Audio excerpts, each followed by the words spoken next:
Les prophètes des enfants d'Israël après Moussa. Ibn Jarir rapporte « Il n'y a aucune divergence entre les savants de notre communauté concernant les informations de nos prédécesseurs pour dire que celui qui prit en charge le commandement des enfants d'Israël après Yosha ibn Nun fut Kalib ibn Yufanna, un des compagnons de Moussa et l'époux de Mariam, la sœur de Moussa. Il est un des deux hommes qui ont craint Allah, Yosha et Kalib, qui sont ceux qui ont dit aux enfants d'Israël, lorsqu'ils ont refusé de combattre, « Entrez chez eux par la porte. Si vous y entrez, vous serez les vainqueurs. Et c'est en Allah qu'il faut placer votre confiance si vous êtes croyants. » Ibn Jarir dit, après lui, celui qui gouverna les enfants d'Israël fut Hasqiyal ibn Bouzi, qui est celui qui invoqua Allah, qui fit revivre ceux qui avaient quitté leur demeure par milliers afin de fuir la mort. Le récit de Hasqiyal. Allah dit, « N'as-tu pas vu ceux qui sortirent de leur demeure par milliers, par crainte de la mort ? Allah leur dit, « Mourez. » Puis il les ressuscita. Certes, Allah accorde ses bienfaits aux gens, mais la plupart des gens ne sont pas reconnaissants. Muhammad ibn Ishaq rapporte d'après Wahb ibn Munabbih, lorsqu'après Yosha, Kalib ibn Yufanna mourut, Allah mit à la tête des enfants d'Israël Hasqiyal ibn Bouzi, celui qui invoqua pour le peuple qu'Allah mentionne dans son livre, d'après ce qui nous est parvenu. N'as-tu pas vu ceux qui sortirent de leur demeure par milliers, par crainte de la mort ? Ibn Ishaq dit qu'ils ont fui la peste et se sont installés en un lieu élevé, mais Allah leur dit « Mourez ». Ils moururent tous et leur corps fut protégé des carnassiers. Une longue période s'écoula et Hasqiyal passa près d'eux et resta là, à méditer. On lui dit, « Aimerais-tu qu'Allah les ressuscite sous tes yeux ?» Il répondit, « Oui. » Et on lui ordonna d'appeler ses os afin qu'ils se recouvrent de chair et que les membres se lient entre eux. Il les appela sur ordre d'Allah. Les gens se levèrent alors et dirent comme un seul homme, « Allah est le plus grand. » On rapporte d'Ibn Abbas qu'ils étaient 4000, 8000 ou encore 40 000. Pour Abu Saleh, ils étaient 9000. Selon Saïd ibn Abdul Aziz, ils étaient originaires de Hadra'at. Pour Ibn Jurayj et Ata, ils ne sont qu'un exemple pour montrer que toute précaution est inutile face au destin. Mais l'avis de la majorité des savants disant que cela s'est réellement passé est plus fort. L'imam Ahmed rapporte, d'après Abdullah ibn Abbas, que Omar ibn al-Khattab se rendit au Sham. En arrivant à Sarr, les chefs des armées Abu Ubaïda ibn al-Jarrah et ses compagnons vinrent le trouver et l'informèrent que la peste s'était déclarée au Sham. Et il rapporta le hadith au sujet de sa consultation des Muhajiroun et des Ansar et leurs divergences. Abdurrahman ibn Auf, qui était jusqu'alors retenu ailleurs, vint le trouver et dit « J'ai une connaissance à ce sujet. J'ai entendu le messager d'Allah dire « Si la peste se déclare sur vos terres, n'en sortez pas. Et si vous entendez qu'elle s'est déclarée ailleurs, n'y allez pas. » Omar loua Allah puis rebroussa chemin. L'imam Ahmed rapporte d'après Abdullah ibn Amir ibn Rabi'a que Abdurrahman ibn Auf informa Omar qui se rendait au Sham que le prophète a dit « Cette épidémie fut un châtiment pour les communautés d'avant vous. Si vous entendez qu'elle s'est déclarée sur une terre, n'y pénétrez pas. Et si elle se déclare chez vous, ne partez pas pour fuir. » Omar rebroussa alors chemin. Muhammad ibn Ishaq rapporte « On ne nous a pas transmis combien de temps Hasqiyal resta parmi les enfants d'Israël. Puis Allah leur appela à lui, et lorsqu'il mourut, les enfants d'Israël oublièrent l'engagement qu'Allah prit d'eux.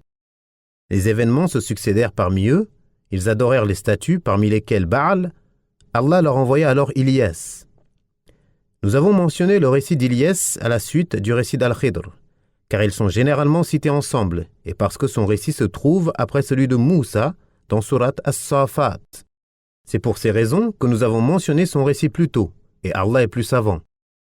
Muhammad ibn Ishaq rapporte de Wahb ibn Munabbih, puis succéda à Ilyas dans la prophétie, celui à qui il fit des recommandations, Al-Yasa' ibn Urtub. Le récit d'Al-Yasa'. Allah l'a mentionné parmi les prophètes dans Surat Al-An'am, de même qu'Ismaïl, Al-Yasa', Yunus et Lot. nous favorisâmes chacun d'eux sur le reste du monde. De même dans Surat Sad, rappelle-toi Ismaïl, Al-Yasa' et Dhul-Kifl, chacun d'eux parmi les meilleurs. Ibn Jarir et d'autres rapportent que les enfants d'Israël tombèrent dans le désordre, la rébellion et les péchés se multiplièrent. Ils tuèrent des prophètes et Allah les mit sous le joug de rois et de tyrans qui les persécutaient et versaient leur sang. Il les mit aussi sous la domination et le joug de leurs ennemis extérieurs. Chaque fois qu'ils combattaient leurs ennemis, ils avaient avec eux l'arche d'alliance qui était dans le dôme, comme nous l'avons montré précédemment. Ils triomphaient ainsi par la bénédiction de cette arche qui renfermait la sérénité et le reste des reliques laissées par la famille de Moussa et Haroun. Au cours d'une bataille qui les opposa aux habitants de Razza et Asqalan, ces derniers les dominèrent et s'emparèrent de l'arche. En apprenant cela, le roi des enfants d'Israël de l'époque baissa la nuque et mourut de tristesse. Et les enfants d'Israël restèrent comme des brebis sans berger, jusqu'à ce qu'Allah leur envoie un prophète parmi eux, du nom de Shamouil.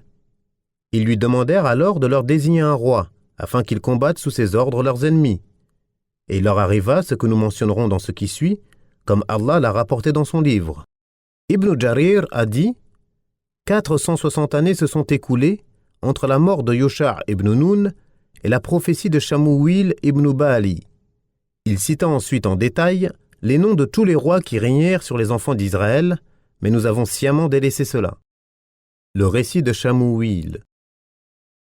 Allah dit dans son livre « N'as-tu pas entendu l'histoire des notables parmi les enfants d'Israël venus après Moussa qui demandèrent à l'un de leurs prophètes « Désigne-nous un roi, pour que nous combattions dans le sentier d'Allah. » Il répondit « Et si vous ne combattez pas quand le combat vous sera prescrit ?»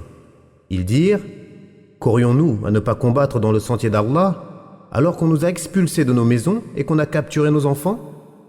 Et quand le combat leur fut prescrit, ils tournèrent le dos, sauf un petit nombre d'entre eux. Et Allah connaît bien les injustes. Leur prophète leur dit « Allah vous a envoyé Talut pour roi. » Ils dirent « Comment régnerait-il sur nous, alors que nous avons plus droit que lui à la royauté? Il n'a que peu de richesses. » Il dit « Allah l'a préféré à vous et lui a octroyé plus de science et de conditions physiques. Et Allah accorde la royauté à qui il veut. Allah est immense et il sait tout. » Leur prophète leur dit « Le signe de sa royauté sera que le coffre vous parviendra. Il contient une quiétude venant de votre Seigneur, et les reliques de ce que laissèrent la famille de Moussa et la famille de Haroun, les anges le porteront. Voilà bien là un signe pour vous si vous êtes croyants. » Puis au moment de partir avec les troupes, Talut dit « Allah va vous éprouver par une rivière. Celui qui en boira ne sera pas des miens, et celui qui n'y goûtera pas, si ce n'est une gorgée prise du creux de sa main, sera des miens. » Ils en burent, sauf un petit nombre d'entre eux. Puis lorsqu'ils eurent traversé la rivière, lui et ceux des croyants qui l'accompagnaient, ceux qui avaient bu dirent « Nous voilà sans force aujourd'hui contre Jalut et ses soldats. » Ceux qui étaient convaincus qu'ils rencontreront Allah dirent « Combien de troupes peu nombreuses ont, par la volonté d'Allah, vaincu des troupes très nombreuses, et Allah est avec les patients. » Et quand ils affrontèrent Jalut et ses troupes, ils dirent « Seigneur, accorde-nous l'endurance, affermis nos pas, et donne-nous la victoire sur ce peuple mécréant. » Ils les mirent en déroute par la volonté d'Allah, et Daoud tua Jalut. Allah lui donna la royauté et la sagesse, et lui enseigna ce qu'il voulut. Et si Allah ne protégeait pas une partie des hommes par une autre, la terre serait certainement corrompue. Mais Allah accorde ses faveurs au monde. La plupart des exégètes sont d'accord pour dire que le prophète cité dans ces versets est Shamouil. L'essentiel est qu'après avoir été épuisés par les guerres et dominés par les ennemis, ils demandèrent au prophète d'Allah de l'époque de leur désigner un roi afin d'être sous son commandement et combattre avec lui leurs ennemis. Il leur dit « Et si vous ne combattez pas quand le combat vous sera prescrit ?» Ils dirent « Qu'aurions-nous à ne pas combattre dans le sentier d'Allah alors qu'on nous a expulsés de nos maisons et qu'on a capturé nos enfants ?»